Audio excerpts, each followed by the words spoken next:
Randolf Jorberg, aka Yellow Randolph, and yeah, my previous business up until these days is Beerhouse on Long Street, and previously all over the country. What's Yellow Randolph? Well, that's my personal brand, you know. Due to Beerhouse's color being yellow, it really took over my whole personal life, and I realized wearing it every single day brings sunshine, smiles, and happiness, not only to my, but also to other people's lives. You know, it's elevating our vibrations, and it's just been good to me, so why stop? So you started Beerhouse in Cape Town? Yes, correct. Why did you start Beerhouse? Well, every boy's dream in my reality is to own a bar at some point in their life. And 2013, my time has come. You know, I had just completely relocated from Europe to South Africa and decided to settle. I became a dad, and I also, you know, wanted to have a local business. So it was time to realize my dream of owning a bar. And you know, back in 2012, had this crackpot idea. I want to open a bar with Africa's biggest beer variety. And that's how Beerhouse was born. And Why Long Street? I fell in love with Cape Town the very first night I wandered Long Street. You know, for me, it became the social hub, the place where I met Africa. And just the social interactions there, the fact that it was an early melting pot for the country, attracted me to it. So it was never a doubt that I wanted to open Beerhouse right in the middle of Long Street, and finding that building that I was then able to paint all yellow, you know, was the natural next step. How was running your business in those early stages? Look, it was definitely, for someone without a background in hospitality, it was definitely a challenge. I found very good partners and employees, you know, that knew the local industry, and we were incredibly well received. You know, I mean, on the first night we had a queue halfway around the block of people wanting to taste this incredible, crazy variety, and we were a hit from the first day on. But also on the second or third day of trade, you know, like a little shadow entered the light. By the second or third day? Yes. When, you know, like the so-called underworld arrived at Beerhouse, and I was just, you know, greeted by a guy with very wide shoulders, a very firm handshake, and, you know, I was made to listen to a pitch for a product that I saw zero value in. Who was the guy? His name was, you know, it's somewhere in my notes. But the name didn't matter because everybody, so everybody told me, even before opening, people had warned me about, but if you open, you'll have to deal with those guys. And the whole time I was like, you know what, I'll deal with whatever I'm exposed to. And I listened to him, I heard his pitch, and essentially, you know, it was like, we are a backup security if your own security is overwhelmed. And I was like, okay, let's see if I need it. And I never needed it. You know, we hired our own in-house security. We never relied on external companies. And that to me was the obvious way, because I wanted to be, you know, the owner of a place and not delegate who comes in and who doesn't to an external company. What did you recognize that very first meeting as? A legitimate pitch or what? No, it certainly wasn't. I mean, during the opening months of a business, you meet a lot of reps of different companies, and everybody's trying to be friendly and show you the value that they are delivering because they want to have your signature or they want to have your business. From the very first moment, it was quite different because it was a more decisive, this is what we offer. There wasn't, you know, like an attempt to service us. It was just like, this is what we offer. So I said no, you know, because if I don't see a value in that, then I'm not going to pay. Did you realize what you were saying no to? I was challenged by, you know, some people in the industry, and I was like, well, I don't see a value, so why should I say yes?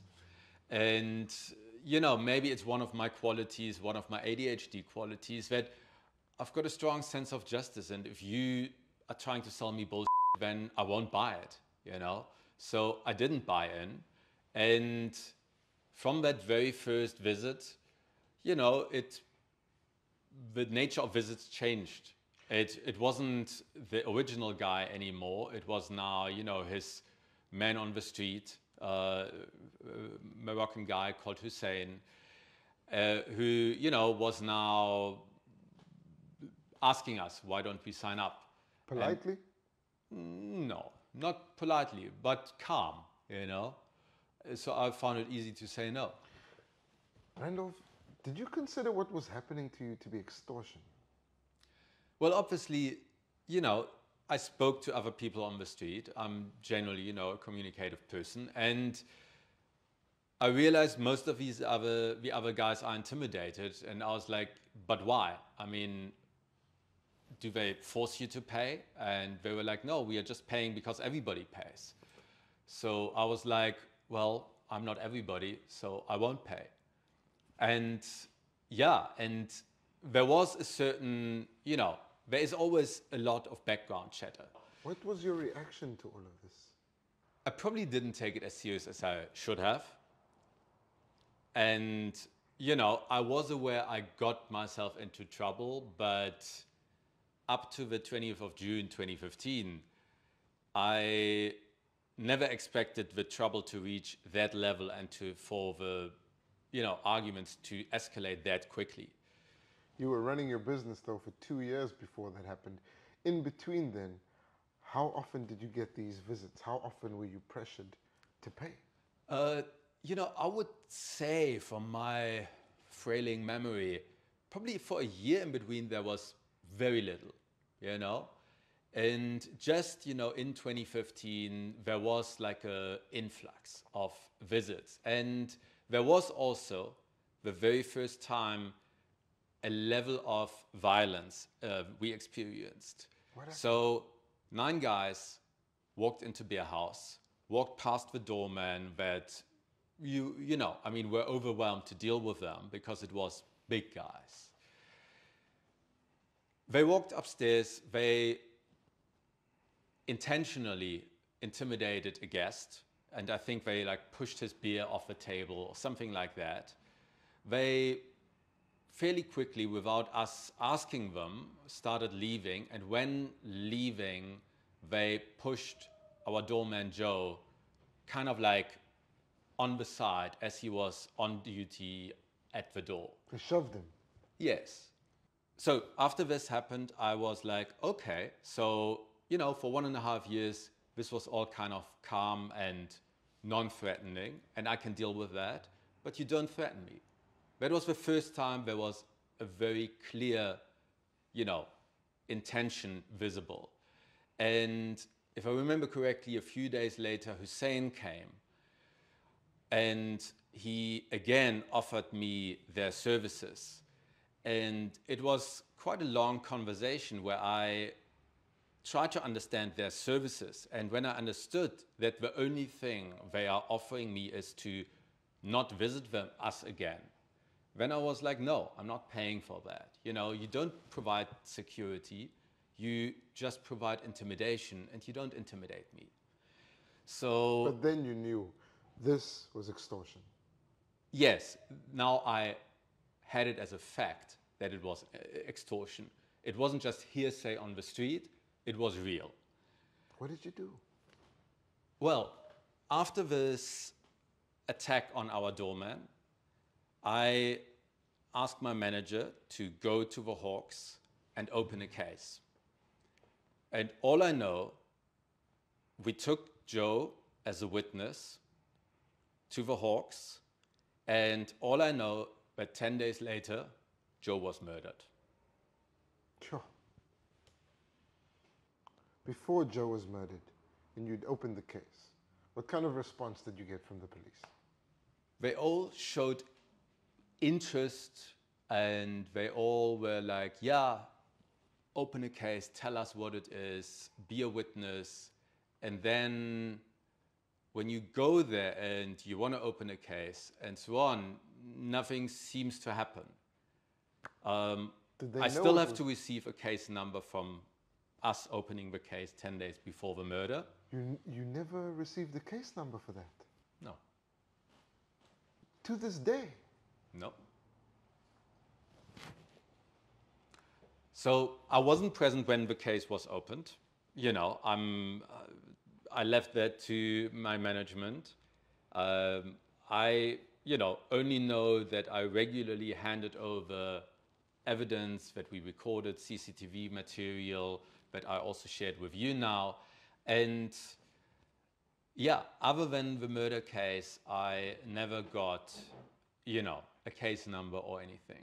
I feel quite left alone as a business owner, given the level of intimidation and the fact that this isn't an isolated case of one bar somewhere on Long Street, but this is all of nightlife, all over Cape Town, approximately 400 venues where they are collecting their monthly or weekly paycheck.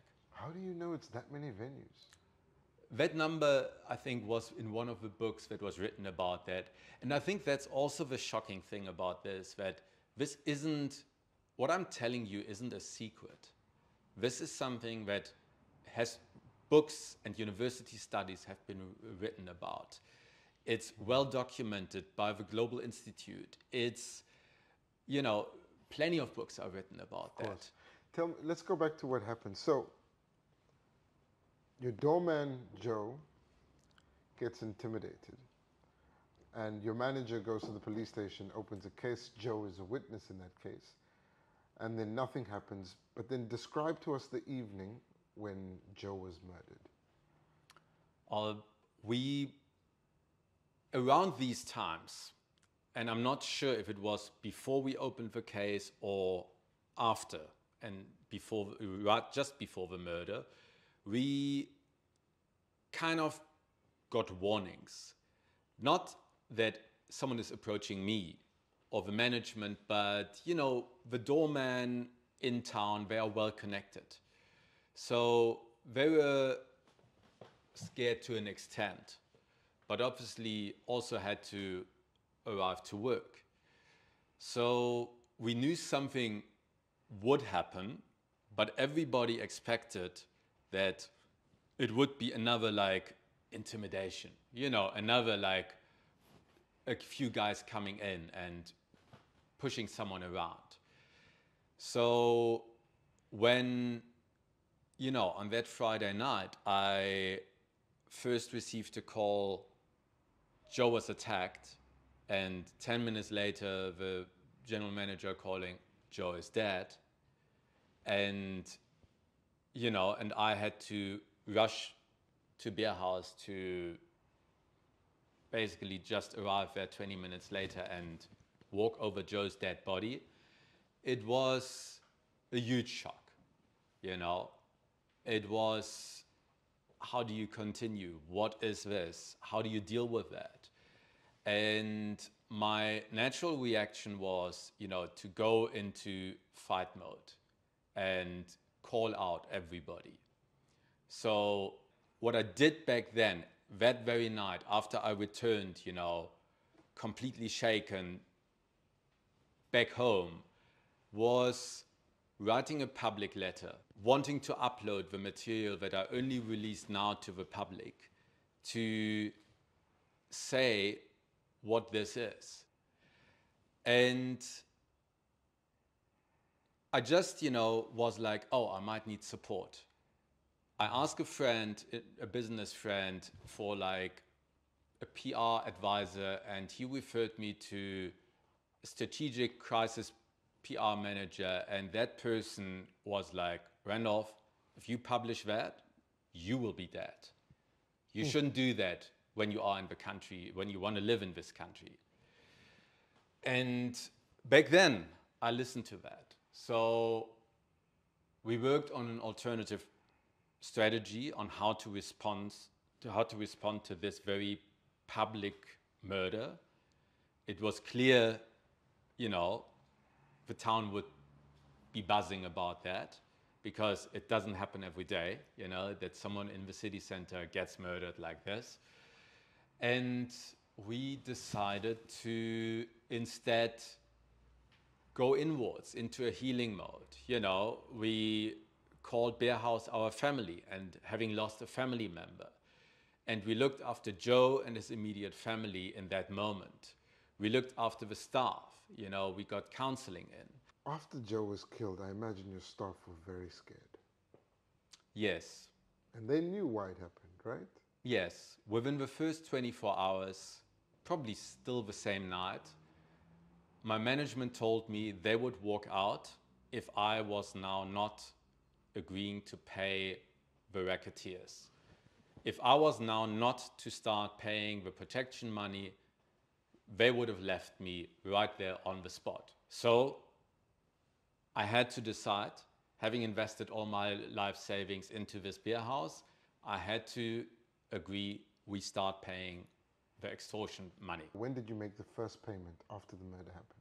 Oh, I don't know, whenever the next payday came, you know, whenever they quickly afterwards, they approached us. We were like, yes, we now pay.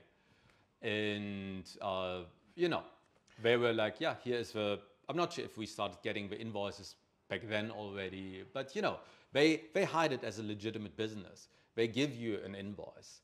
They are a fully registered security company.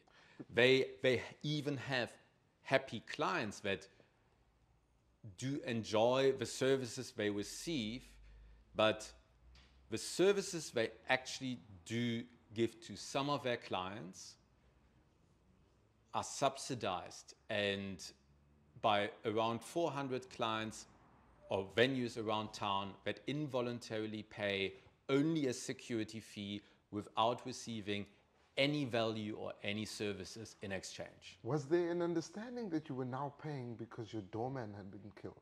Of course. Everybody knew. But the people that you were paying, did they show an acknowledgement of that? Not that I'm aware of. Why would they? It's daily business for them. It seems like it's an incredible personal defeat to suffer, to know that you have no choice. Yes, I do think the most valuable thing I own is my freedom. And I've only been employed for like 9 months of my life, up until the age of 17. And I never had a boss who told me what to do. So I always thought it's my free choice what I do in business and in life. Well, but I was told that's not the case. When you reflect on that moment, what do you think? Back when it happened, it seemed like a natural reaction. Okay, I want to survive. I want to live here. This is home. Okay, let me do what I need to do. I think only years later, I realized how traumatic that must have been, and that it shaped my life for the years to come. Speaking to other entrepreneurs, I realized it's not normal having to call yourself responsible for the death of a staff member. It's not normal for others that they see like a young daughter of their staff member who's growing up as an orphan without her dad. You know, I regularly visit her. A lot of our charitable efforts after the murder were centered around her well-being, making sure she goes to a good school, she's looked after, all of this to at least have something positive coming out of that negative experience that it was Joe's death.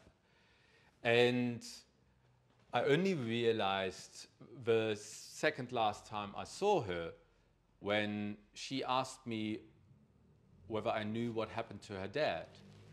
And I realized, oh wow, her caretakers had not yet told her. So I feel, being in a kind of godfather role to her, that it will be my job one day to explain to her and look into her eyes that it is my fault or my decision that led to the death of her dad. That is incredibly difficult. Tell me about Joe. Particularly in the early days of Beerhouse, we had an incredibly strong staff culture. And as I said earlier, it was important for me that everyone in the team, from the first point of contact, the doorman, to, the cleaners, they were all part of the same crew. We all, celebrated together. Our team outings were legendary. We visited the breweries in the winelands, in the beer lands. And we had fun together and we worked together. And Joe wasn't the loudest, he wasn't the quietest, he was always there. He was a very friendly soul. And particularly after his death, there was a lot of female guests that explained how he made them feel safe. He wasn't the tallest, he wasn't intimidating, but he was friendly and welcoming, and he represented Beerhouse just like a lot of other staff members do, and was a face of the brand. So, hence it wasn't ever a possibility to just take an external company's doorman. And, we worked together. There is photos of, being arm in arm during staff parties and that. And when we lost him, we weren't friends, but it was good working together, and it was terrible losing one of your team. Just tell me a little bit more about Joe's personality. What kind of person he was, his mannerisms and so on. What did the other staff say about him after he had passed? I think during our counseling sessions that we had as a collective team, there were lots of, positive, endearing words exchanged. For me, it's difficult to say, I wasn't the closest with him. I wasn't the most distant. I wasn't ever super operational in the business. And for me, it was just clear, we are building one culture. We are one tribe. And we lost one of ours. So, and that is a loss that doesn't go easily. How did your staff react when they found out you were now paying? I think they were relieved, because that is what you do when you are in business in Cape Town. No one seems to question that logic. No one seems to want to stand up. And I do believe those that wanted to stand up were effectively shown what happens if you do.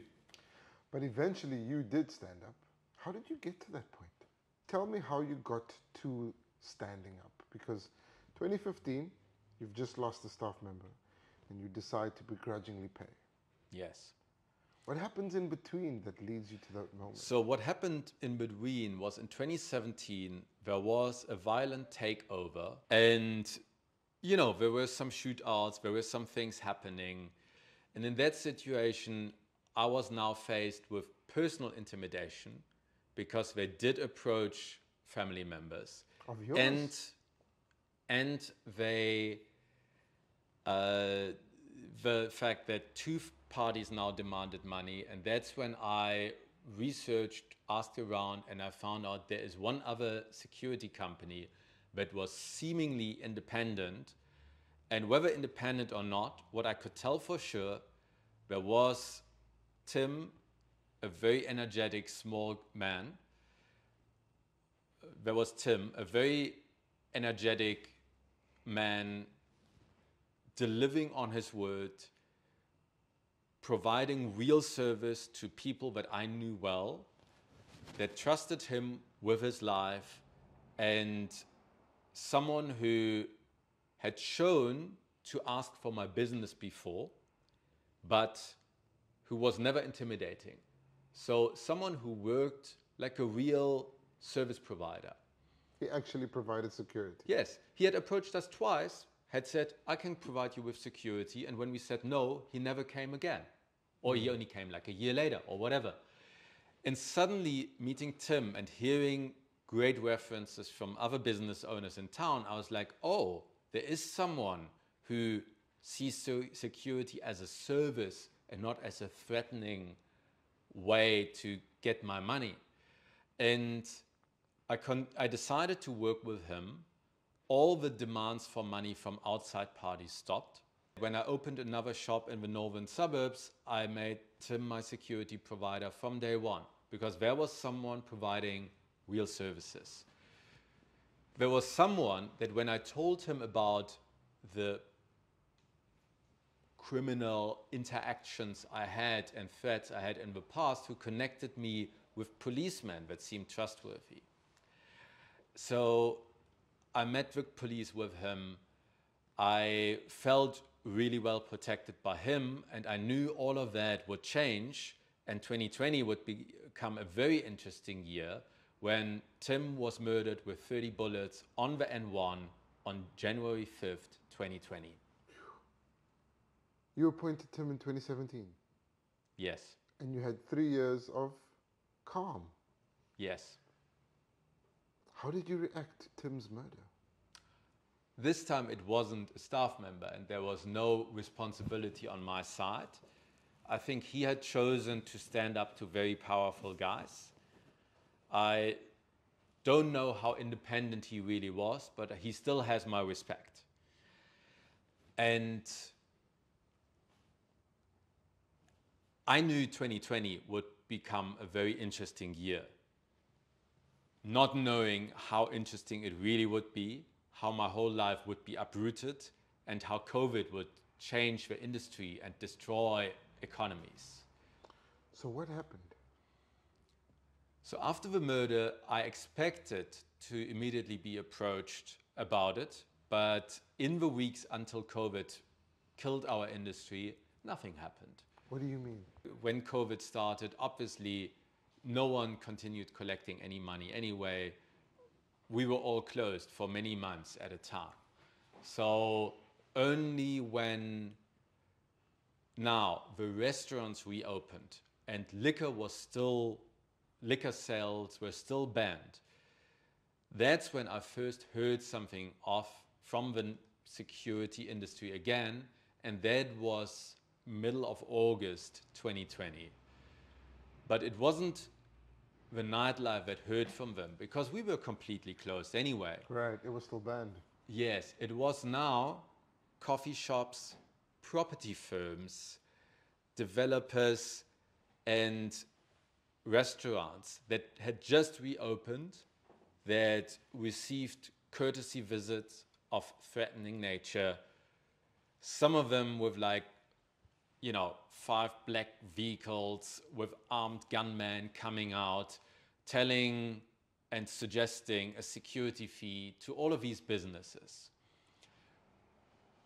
At that time, it happened that I had left South Africa at the height of COVID, back to Europe with my family, and I had stayed in contact with the industry in a hospitality leadership WhatsApp group that I had initiated in March 2020.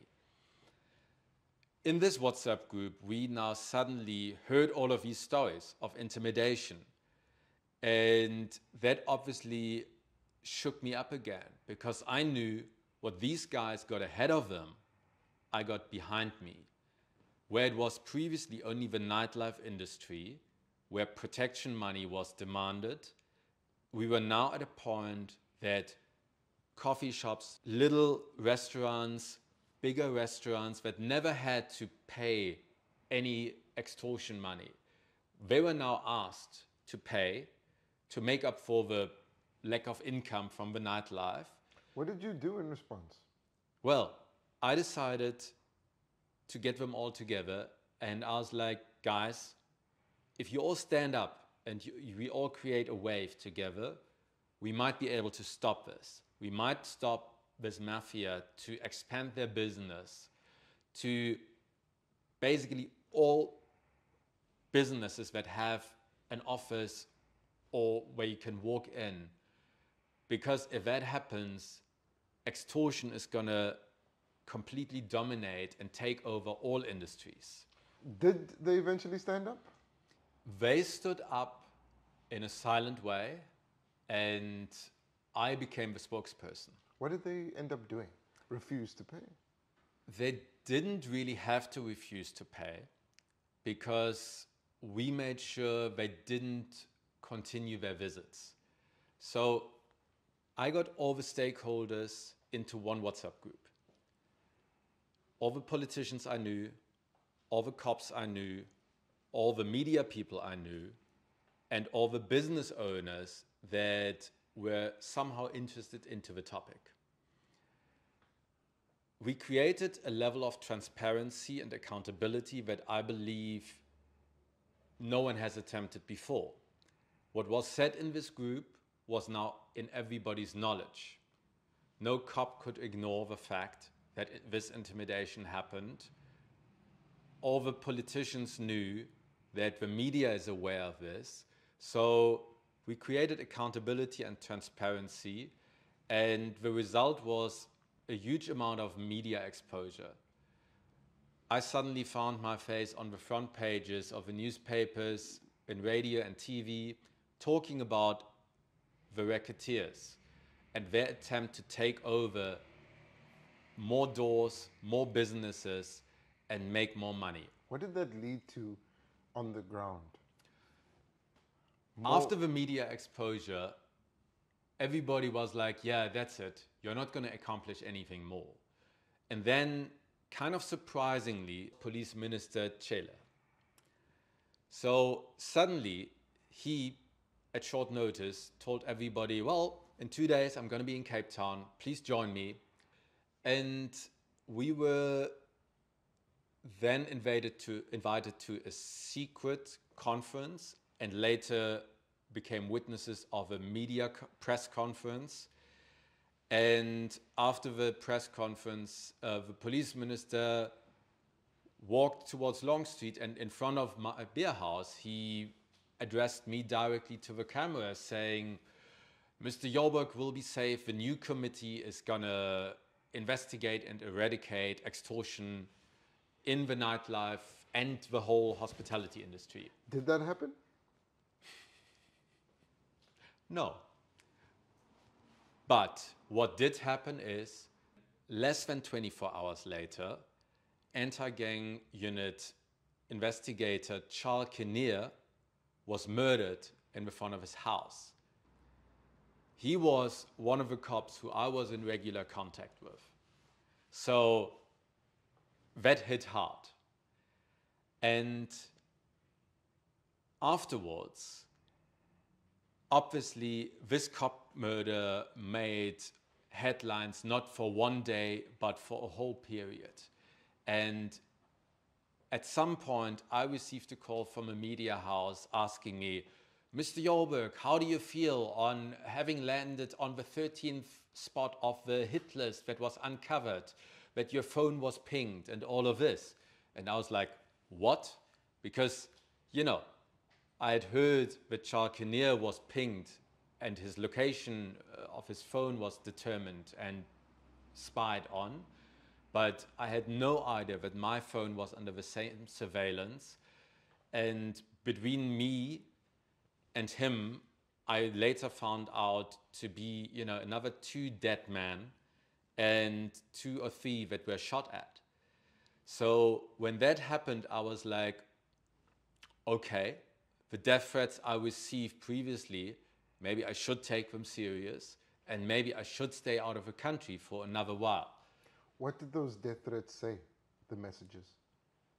They referred to my house, they referred to my daughter, they were sent to my team, warning them to not work for me. So, you know, they showed insider knowledge, and they, you know, I didn't take them as a joke, but realizing that my phone was illegally spied on and surveilled, that was, you know, and I was on the same hit list than 3 dead men, I kind of took serious now. And Was I Beer- decided to stay out of South Africa for the foreseeable future. Was Beerhouse back open then? Not at the time of the murder, but yes, we did slowly reopen as, you know, as the regulations allowed. And when you reopened, did you have to resume payments?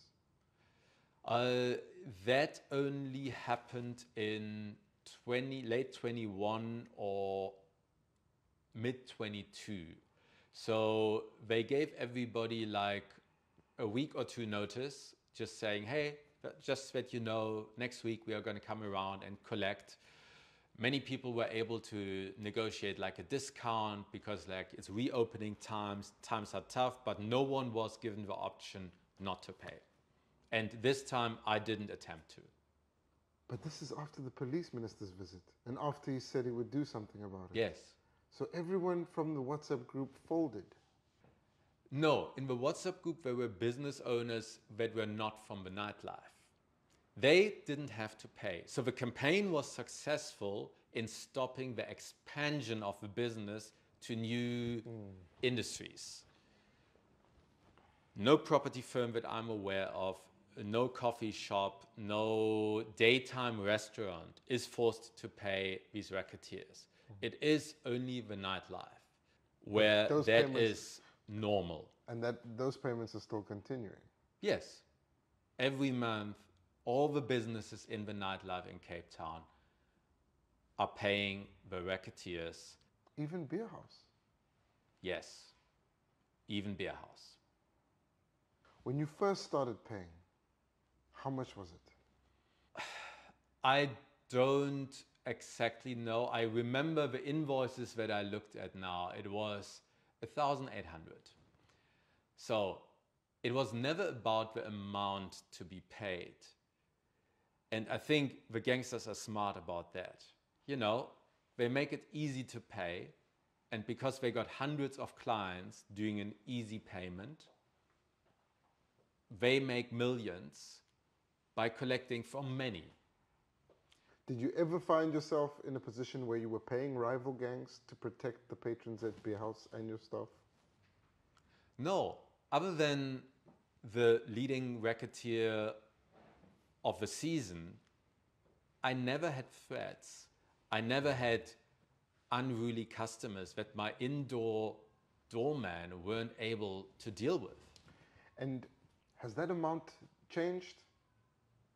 What's the latest one? I honestly don't know what even Beerhouse is paying at the moment, because I left everything, being abroad, I left the whole business and operations to a new business partner who I had to find.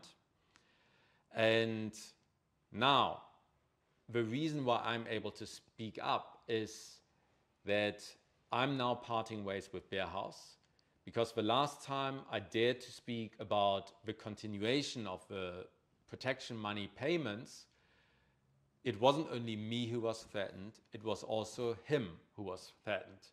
So, for various reasons, also that my life is now moving into a different direction, new industries and new dreams to realize, I decided to exit Beerhouse. Because of the racketeer? Because of the racketeering, but also because it's a new chapter. A new chapter is due. You know, I'm done with hospitality. I'm going back into the online world. I want to earn rands and no more rands, but dollars and euros. And go back into the industry that treated me very well in the past and leave hospitality where the track record is mixed. Randolph, why are you speaking to us now? What is it that you wanted to say about what's happening right now? I think it's important that everybody understands this is not an issue that is just impacting a few venues on Long Street. This is something that impacts the whole hospitality industry.